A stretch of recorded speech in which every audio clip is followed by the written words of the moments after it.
I have finally given up cheering because every time I did it, people always said I sounded sarcastic. In what context would you cheer? At football games. Well, let's imagine you're watching Manchester United. He scores a goal and you go... Hooray!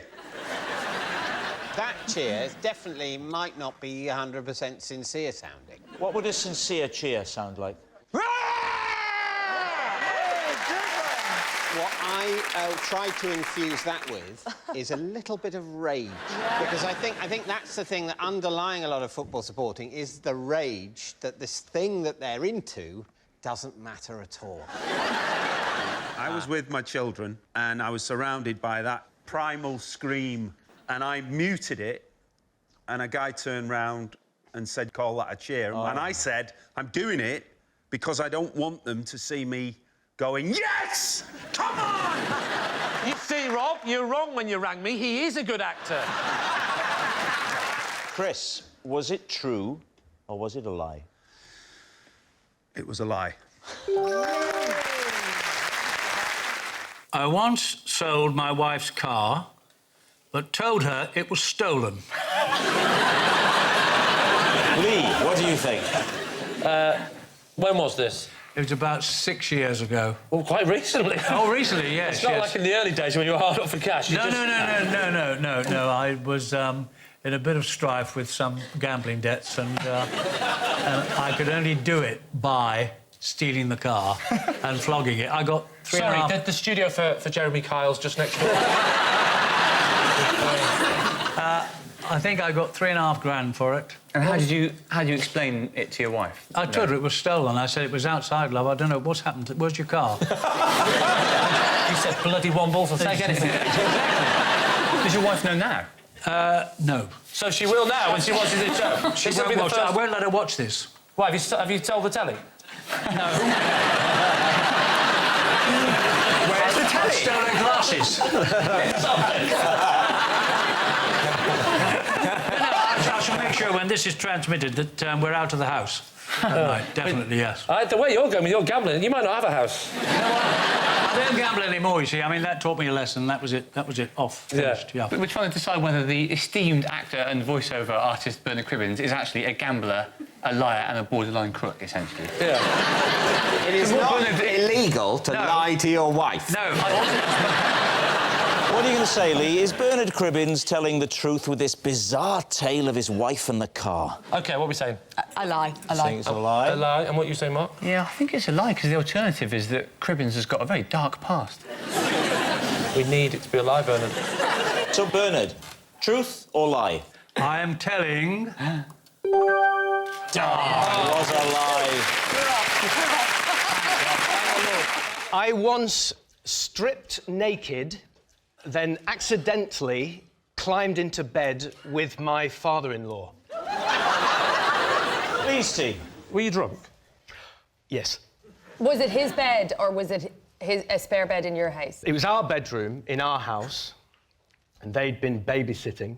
And so I noticed another presence in the bed, which I assumed to be my wife. Yeah. And well, so a lovely thing to say about your wife. Well, sorry, love, it's just that you look like, you know, your dad. It was dark. It was dark. She'd gone to bed before me, and she said, hey, watching telly, you know... What were you watching, just out of interest? I can't remember that. What time was it? 4 o'clock in the morning. 4 o'clock in the morning, probably repeats of this on Dave. So this is your bed. Where were you then? Were on sofas downstairs? No, we were in the spare room. So oh, that's lovely. You've given up your superior bed... Yes. ...for the in-laws. Yeah. Lee, what do you do when your in-laws come round? I make up a really lovely, lovely bed with lovely silk sheets and a lovely thing and put that in the shed.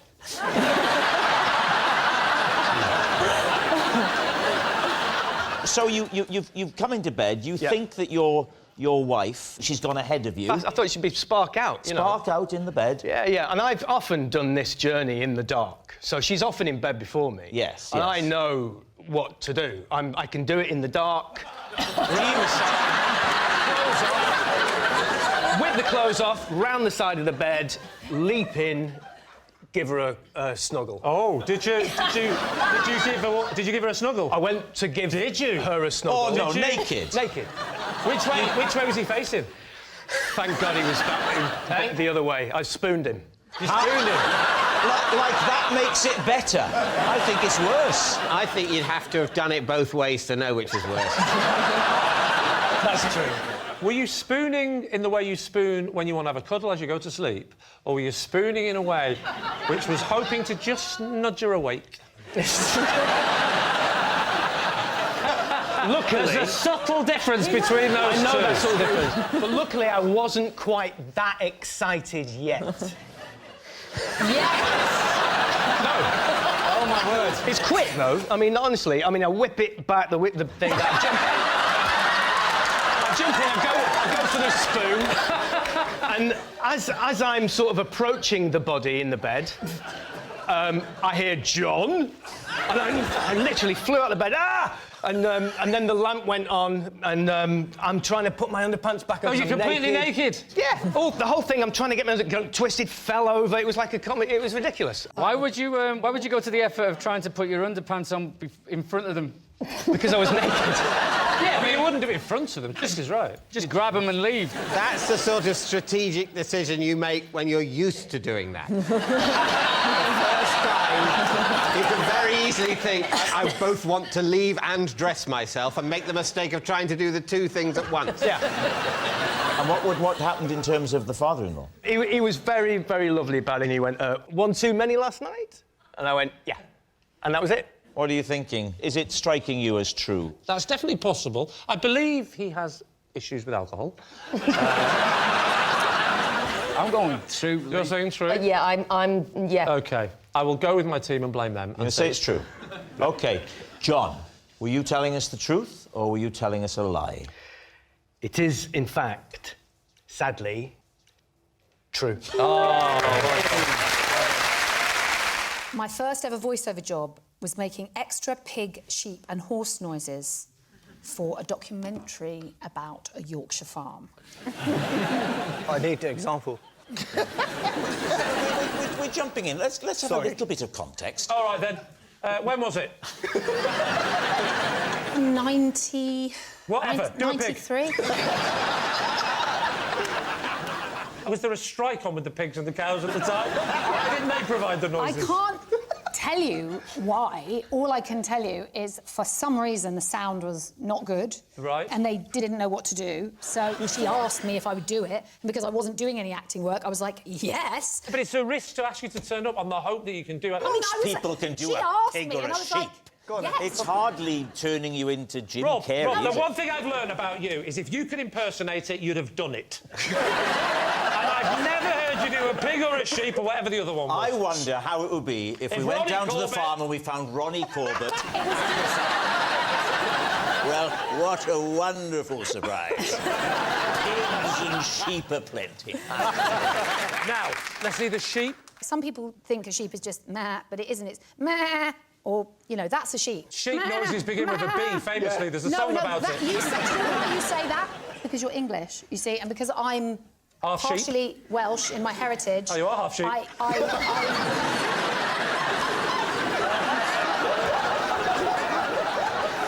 The sheep is just looking round on a lovely summer's day.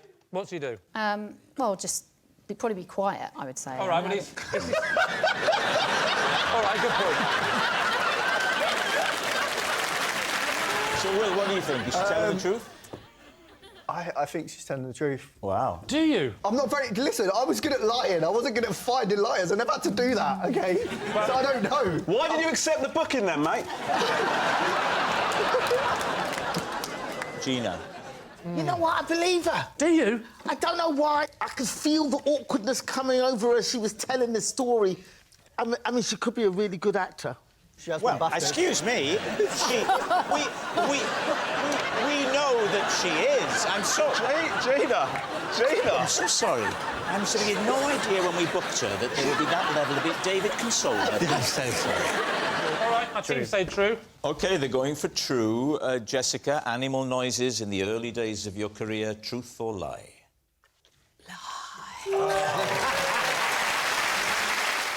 I have never, ever drunk a can of fizzy drink in my life. What? Never, ever. There's a limit to what we can ask here. Have you ever had a can of Coke? Never. Oh. 7 Up? Nope. Do you not like fizzy drinks? All the evidence is there, isn't it? How do you know you don't like fizzy drinks? Because, to me, even as a child, water was something that was natural and lovely and pure. And why somebody would stick Even as a carbon, child? a whole load of sugar... Now, even as a young child, it just felt like the devil's work. So, Tracy-Ann, can I tempt you to try a sugary carbonated drink? Now, would you be willing to try one of these? Bring it over, and let's see how far I can get in the process. Look, the whole thing with the big famous one is 125 years old. It's a secret recipe. The fact that it's still a secret after 125 years means it was made by the devil. This is a diet drink. This is full sugar. But this is also a sugary drink. Rob, can I ask, what is the point of this exercise?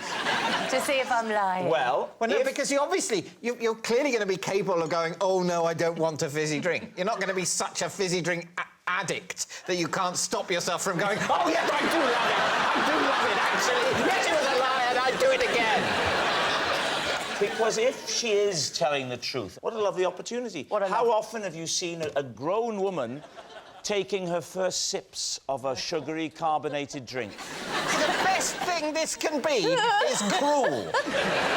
Right, OK. Which one are you going for? That one.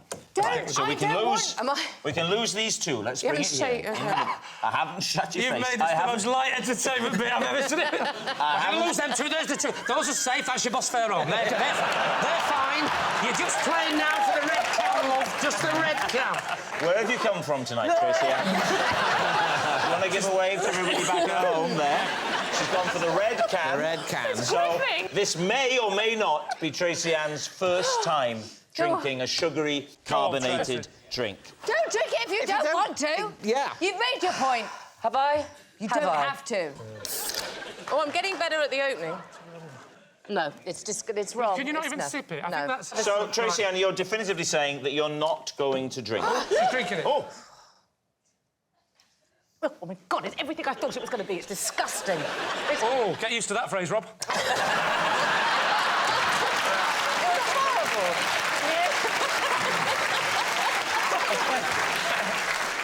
All right, there we are. So what are you going to say? Was she acting? I think you are. She's been in EastEnders. Would she be that good an actress to convince you?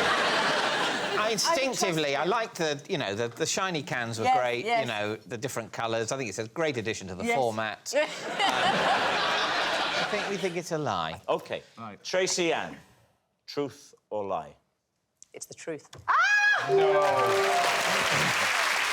Possession. Now, behind your chair is a box. Open the box, read the card, and then take out the possession. It's a beautiful box. I like it. Look at that. This is entertainment. Yes. This is my cape. I used to put it on, pretend I was Doctor Who, and head into my Tardis. Or, as my parents called it, the airing cupboard. Put the cape on. All right. It is. Come, feel free, David. Come and use the floor space. Think back to your dancing days. Come out and use the floor.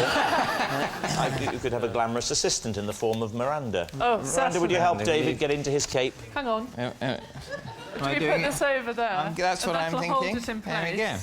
That fits. Yeah. That actually fits you really well. Were you exactly the same size as a child? Yeah, exactly. I can't see you properly, David. Could you come and stand in front of me and twirl round? So you just... lovely. Yes, that's That actually... is a much and how needed old? reminder of the How old were magician. you? When was this? I think... This is how I picture you walking round your house now. How old was I?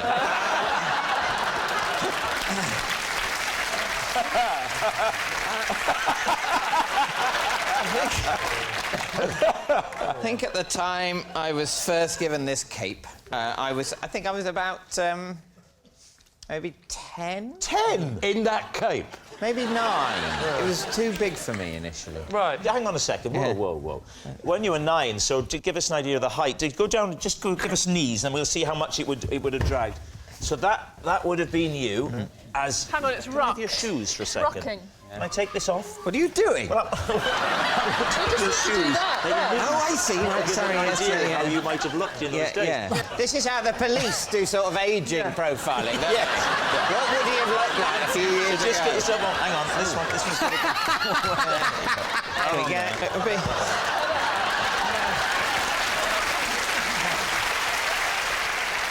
Did you say your mum and dad got you this cape? My mum made it. Your mum made it? Yeah. But even though she made it for you, had she no idea what size it should be? Were you a close family, David? This again cramping my knee. You can go back to your seat. Yeah. I give you permission. You look like a very middle-class disgruntled Dracula. I didn't get any blood tonight. I'll just shrug back to my chair and bite some virgin's neck tomorrow, I suppose.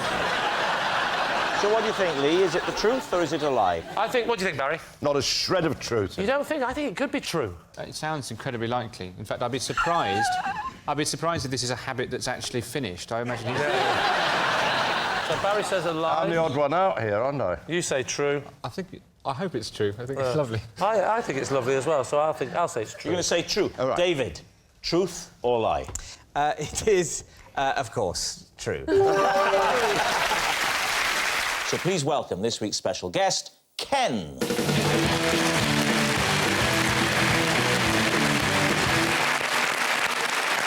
Welcome, Ken. So, Richard, first of all, what is Ken to you? This is Ken. He produced my record, a dance version of a Shakespearean soliloquy.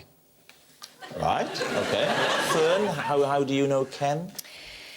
This is Ken, and he and I are part of the same Morris dancing troupe.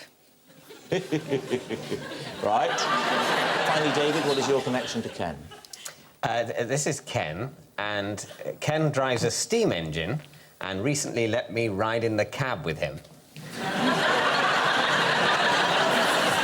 Well, I think we all know which is the favourite. We'll start with Richard. You said it was a Shakespearean soliloquy. Yeah. It was a version of Hamlet's To Be or Not to Be. Chuck up. Chaka chaka. Yeah. And was there rapping? Was there a bit of... Was there any... Martin, you're really down with the kids. That is the question. Not like is it the question? No.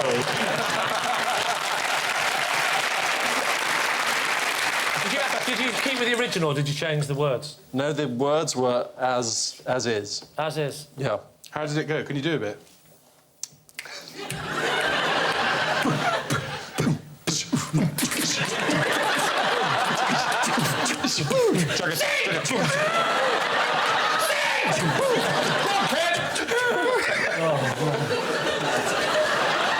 What sort of music was it? Was it lutes and Shakespearean styly, or was it something more contemporary? Yeah, was perhaps it a reggae like beat? lutes and harps and ting? It was. It was garage and hip hop. Is it? Is it though? For real. For real. Well, there's certainly no doubting the hip-hop credentials of Lee's team. And how did Ken convince you that that was a good idea? He asked me. Is that all it takes for you, Richard? Yeah. How do you think I'm here?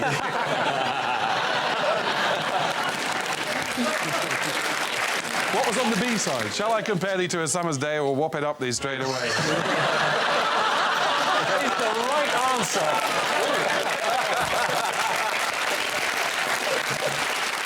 OK, Fern, just remind us again. This is Ken, and we are part of the same Morris dancing troupe. Right, and how often do you do that? In summer, it could be every weekend. It could be, but is it? How do you combine this with your TV commitments? Well, obviously, if I'm working, I don't go and do it because there's a troupe of 12 of us. And where do you do it? Where do you Morris? We Morris at the county shows. Are you pretty good at Morris dancing? You know where this is leading, don't you? Yeah. So could we have a demonstration, Fern, at all? I would feel silly. Well, you're on the right show. Yeah. OK, right, David, remind us of yours again. He drives a steam train and he gave me a ride in his cab. Right, and how did this crop up?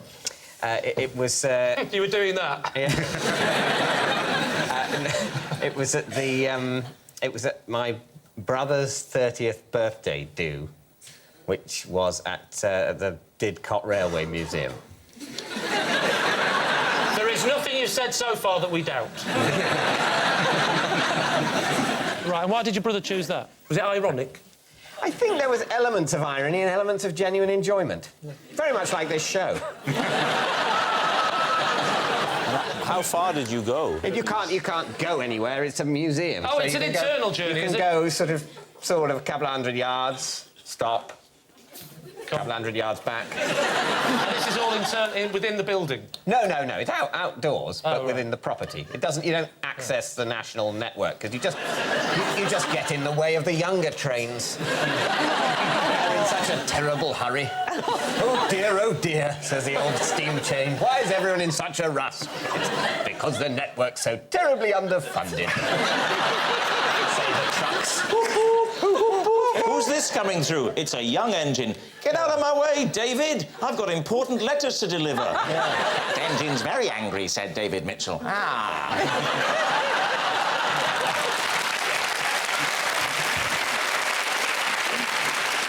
I don't know. This is a hard one because they're all... I don't think it's remotely hard. Oh, which one is it? I think it's David. Why do you think it's David? Because she don't know jack about Morris dancing. He's never sung a song in his life. They might be bluffers. They might be bluffers.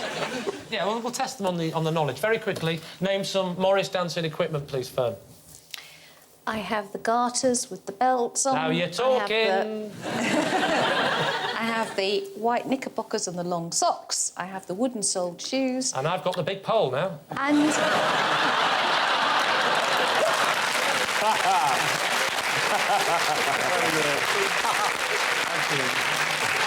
Now, let's look at Ken. Does Ken look like a Morris dancer, yes or no?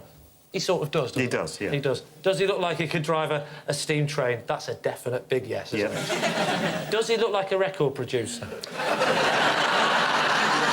Not today. So who are you going for? What do you think? Well, it's not Richard. There's no conviction in what he's saying. He's no conviction in the Spice Girls movie, but he did that. See, I can't see anything but a Morris dancer when I look at him So now. you're thinking it's Fern? I am increasing. If we could get a look at his hands, I'm sure we could see if he was a Would you steam like train to driver. see Ken's hands? Yes. Oh, look out. The doctor's in. There we go. Here he comes. He's a record producer. Is he? What? Are they smooth? Right, is that your final answer? They're not manual labourers' hands. So what is he? Well, I'll go with Dr. Martin. Oh, God, no, don't. Not me.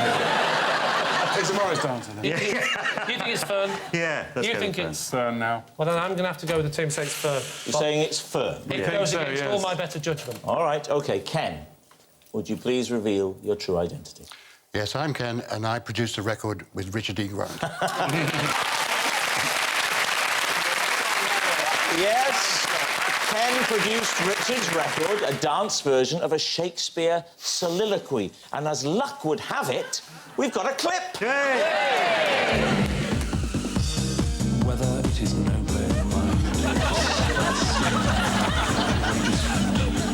or to take arms against a sea, end them, to die, to sleep, no more, no more.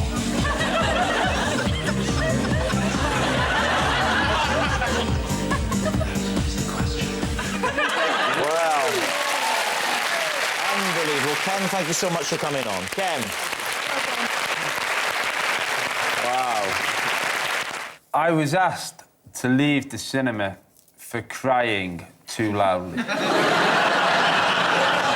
Please, team, do you believe that? What was the film?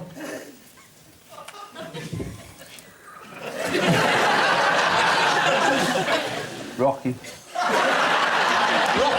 Rocky? Rocky, the first one. Rocky. Which bit did you cry at? I cried at the bit at the end. Which bit is that? When he looked like he was getting beaten, then he shouted age, and then it was all his dreams were encapsulated in that one moment. And, you know... And you cried? I've been through a lot, and so, yeah. How old were you? I would have been in my early 20s, and I had... Whoa, slow that down. You were in your early 20s in 1977. Was it 77? No, let me think. Actually, I tell a lie, I think it was about 75, wasn't it, Rocky? No. That makes you 55. I would have been a teenager. I was definitely a teenager. The reason... Oh, you're minusing some years off now, are you, John? No, the reason it was emotional for me is because I had it wasn't a friend of mine, it was a friend of my brother's who was a boxer who had had a terrible accident. You think this... Do you honestly think... Do you honestly believe that you could come on this show... You should have been the age of 6, but actually you said you were 20-odd, and in the panic you have the audacity to pretend you know about some inflicted boxer to try and wing us round and go, oh, this is terrible news, of course we believe you, John. What happened to him? It's a lie. It's a blatant lie, isn't it? You're saying it's a lie. The biggest lie we've ever had on this show. John Bishop, is it true or is it a lie? It's a lie. I was quizzed by the police while dressed as a caveman because another caveman had just robbed an off-licence around the corner. David's team. It's an unsuitable costume for Halloween, isn't it? Yeah. I thought you dressed as witches and things Well, on you Halloween. used to be that way, but then the Americans made us do it where we dress as, like, Scooby-Doo. We didn't used to have Halloween. No, exactly. What we used to do is celebrate the burning of a Catholic. Yes. Do they celebrate Halloween in Scotland? Yes. Do they call it something else, like... Halloween? Why had you selected a caveman outfit? I had very little money. I was a student. And it was kind of all I could cobble together in the house. So what had you done? I had a throw on the couch, which was kind of one of those polyester fur things, which I'd wrapped around myself. I'd made sure I was wearing pants. Hold on. You say the other caveman was arrested for robbing a shop? Well, there had been a robbery that night in the area where I lived, and it was somebody dressed very similarly to me. Where are you going to put the stuff you've robbed if you're dressed as a caveman? You got no pockets. He did not rob anything. I'm fascinated by this other man. This man that robbed the shop, who was also, presumably, wearing the same outfit. That is unbelievable. It's a lie. I think what we're saying is you did rob the off-licence. When the policeman approached you, what did he say to you? He said, "Excuse me, sir, could you show me what you've got in your furry throw?" Was he definitely a policeman? Well, he was dressed like... Because it was Halloween. It was Halloween. How did it end? He searched me, and he then sort of said, because there's been an incident down at the office. Oh, I was hoping you were going to say murder. There's been a murder down at the offie. And there was a murder down at the offie about 200,000 years ago, and you fit the description. Yeah, so he let me go. He let me go, essentially. So, what are you thinking? I know what Sheila's thinking. Oh, definitely. You think it's a lie? A lie, definitely a lie. I think he might be telling the truth. True lie, true lie. Lie. They're saying it's a lie. Is it the truth, or is it a lie? Well, I'm sorry to tell you that it is, in fact, a lie. Whenever I need to cry in a scene, I ask the director to hold this up behind the camera. There's something about it that helps the tears to flow. OK, and then take out the object and just pop it on the desk.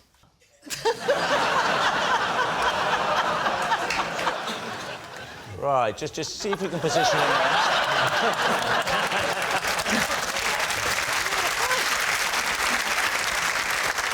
Please, team. What is that? It's a cat. It's a But he glove looks a bit puppet. like he's been treated badly. Well, he has been treated badly because someone's cut his back legs off. I know. And how long have you had this badly treated cat? About 20 years. So since you were about 7? Thank you. No, I was only joking. Why? David will remember him from various scenes in Peep Show as well. Oh, this is good. I've never seen this done before. Dragging a teammate into a... So he would sometimes hold the cat. So maybe it wasn't the cat that made you cry. Maybe it was... I've never thought that through. Yeah. I wasn't on set for Broadchurch, so... But the cat is called David, so maybe I've never made that connection before. So is David Tennant holding that up in Broadchurch? It's the director, normally, behind the camera. Right. But and why is... Look. I know, Could I have David? OK, please? just be nice Not to you. him. Thank you. What if you two were to sort of improvise a dramatic scene? Right, you're telling David, he's playing your husband, ludicrous, that you've met another man and you're going to leave, but you're sad because you have 6 children, you're going to miss them, it's not going to be easy. Ooh. I, at a given point, OK. will pop it up, and when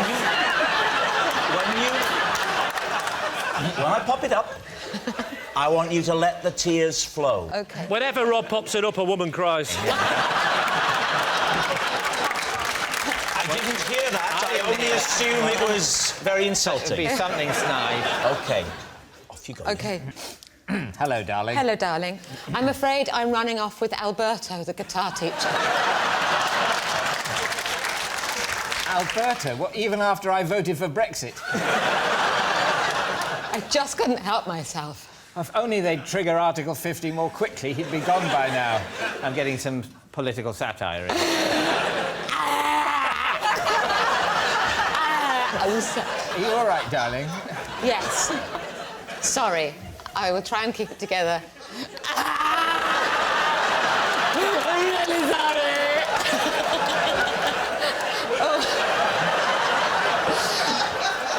Sorry to do...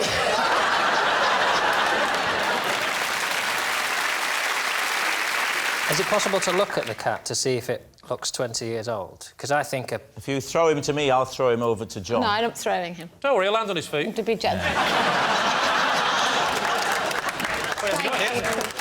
Thank you, Aston. That's very kind.